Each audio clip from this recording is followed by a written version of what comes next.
Hey, what's up everybody? Welcome back to another episode of B is for Build. I'm gonna be extra happy today because this weather is unbelievably good right now. I'm so glad we decided to work outside today. We're gonna be outside all day today working on that there Datsun. We're gonna be tearing it all down so we can utilize the body and start, well, matching it up with our chassis and all sorts of other stuff over there. And then we're gonna take the rest of the body parts and put them in the new B is for Build house, because B is for Build outgrew its britches. We don't have any more space in the shop. So yeah, anyways, tear down. That's what's in store. We're gonna take apart a 1973 Datsun 240Z.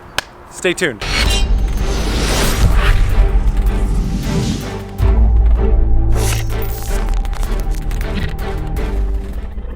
So taking apart this car is going to be pretty self-explanatory. Just start taking parts off. It doesn't really matter the order in too much detail.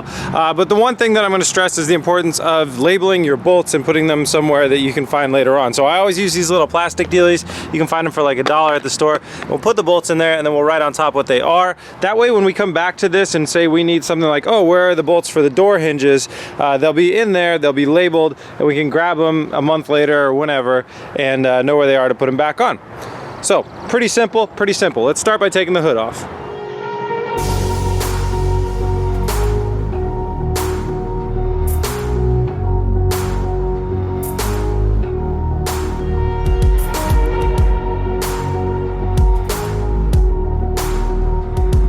The hood and hood hinges have been uninstalled. That was pretty simple. The next thing we're gonna go after is these headlight buckets on both sides.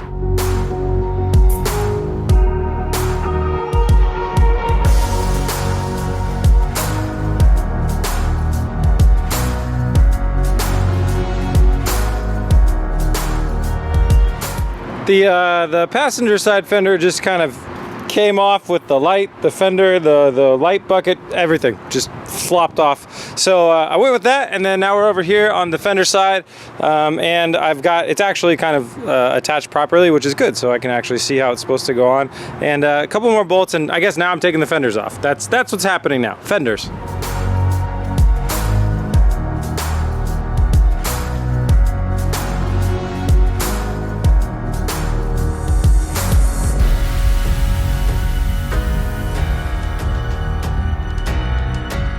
It's looking pretty bare bones already. So yeah, we got both the fenders off. They look okay. I can't really tell how much rust they have or anything. Doesn't, like, no major patches. I think we're definitely gonna need to get some media blasting happening. So I'm gonna do some Googling around town and see if anybody does that as a service. Maybe I could load up the truck, drop like all of these parts off and have them all blasted. That'd be pretty rad. That'd be really cool. And then I could pick them up and do repairs. So I was looking through the front, and I think the last things that I want to peel off the front of this thing before we start working our way backwards are this little guy, which I'm pretty positive we're not going to use. And I thought it'd be cool to take these horns in case we want to wire them up through the M5 system. That way when we honk the horn, it'll sound like an authentic Z. So I'll pull those two things off real quick and then start thinking about what's next.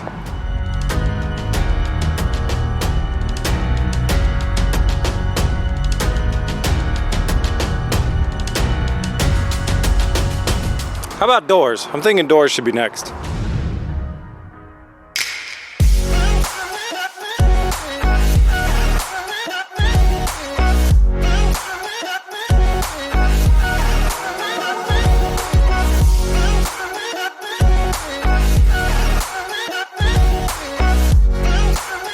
Got the doors off. They are a lot heavier than they look. They are a lot heavier than they seem when you're opening and closing the door as well. So we're gonna have to do something about that. Building a carbon outer skin would be really cool. If we have time to do that, that's something I'm really interested in doing. Interesting, I'm just realizing there's only one side mirror. Oh well, we're doing fender mounted mirrors on this build anyways. As far as how they are like rust wise, the outside is a good indicator of the inside pretty much. That one's, you know, that's the rough one, that's the driver's side, and on the bottom railing there's a couple of small rust spots, and this side it looks pretty clean, and on the bottom side it's pretty clean. So I'd love to send them off to media blasting, maybe fix them up and then do a carbon skin instead, but I doubt it's the skin that's really the heavy part. There must just be some stuff in there that really weighs a lot. I'll figure it out. I'll figure it out as I go. Now, what's next? I'm really not looking forward to jumping inside there, and that's why I haven't done anything in there yet. I know I need to remove the dash, so that's soon to come. Let's go ahead and remove the rear hatch, and then I can empty out some of the crap out of the back.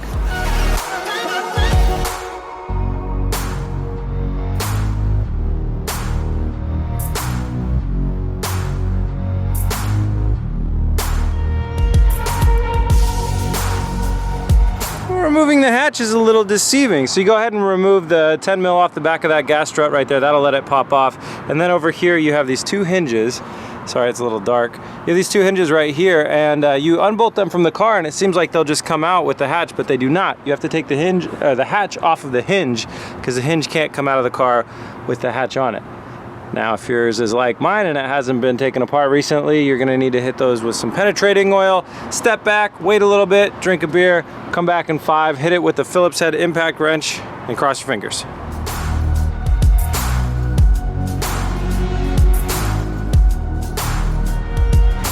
Well, that hurt. I guess this is just the weekly reminder to be safer than me normally.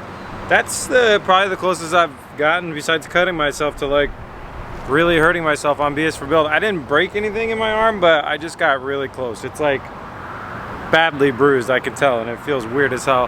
What happened basically is the hatch was being propped up by the shock, and to do that, it was like at a backwards angle, so the screws that were in that side of the hatch, holding the hatch into its hinge, were holding that shock in. But then once I took that screw off, the whole thing was able to move backwards, and as it moved backwards, the whole thing just shut with my arm inside it, and it was able to fall. I mean, it wasn't too far, but it's able to like free fall far enough to really just pinch my arm in there in like a really bad way. I don't know if I'm gonna keep working today. I'm gonna give this a couple minutes, see how I feel. Yeah. Alright, I took a break and I actually drank a beer this time, and I feel a little bit better. So I'm gonna work for a couple more hours, and then I'm gonna get home and ice this thing. Like, that was a close one. So the next thing I'm gonna do is I'm gonna grab a box, and I'm gonna unload all the crap out of the trunk, kind of put a box there, and then I'm gonna start pulling apart the plastics inside the trunk. You can see them, they're right down there. Those things are keepers. This is some of the first keeper parts that I'm actually gonna wanna keep, so I gotta very carefully kind of tease those away from the inner shell coming up to the roof headliner area.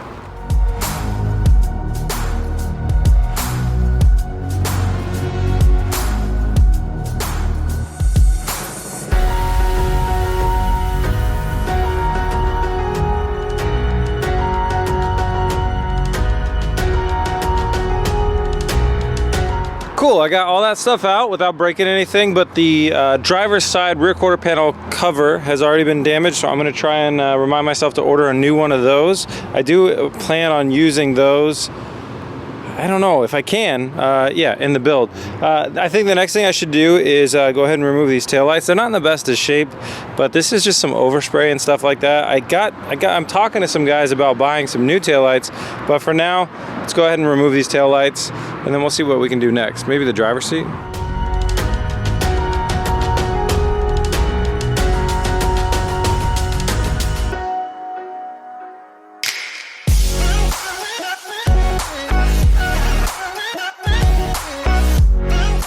Okay, taillights are out. That wasn't too hard. Some really sticky Phillips head bolts, which we're going to replace with some standard bolts, but that's all good. Next, let's go ahead and remove these two seats.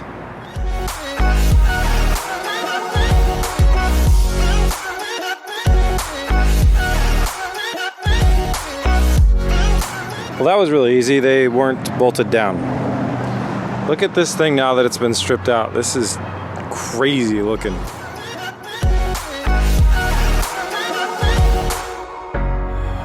All right, back home. I packed everything up back at the house. I put all the, I've turned my house into BS for Build storage. So I put all the dots and parts inside the house. I'm looking into media blasting. I think that's gonna be pretty cool. And we're down here in the streaming area. If you guys don't know, I stream on Twitch as frequently as I can. It's twitch.tv/BS4Build. There's always a link in the description. If you guys wanna come join, we hang out, we talk about cars, we talk about current builds, new builds, next plans, future plans, and sometimes do a little gaming, sometimes do car work and stuff like that. So I'm gonna play some games for about an hour and a half, and then I'm gonna see if Chelsea wants to go get a drink or something for tonight, since I got done a little bit early due to my injury, which is feeling a little bit better now. I got a gnarly lump on there though. So yeah, I don't know what game we're gonna be playing, but let's see if I can get some highlight reels. Nope, that's a big nope. We did not do well tonight. All right, let's see if Chelsea wants to go get a drink. Chelsea said yes to a drink, so we're heading to the bar down by my house. It's just like a quick walk. But hey, if we're not driving.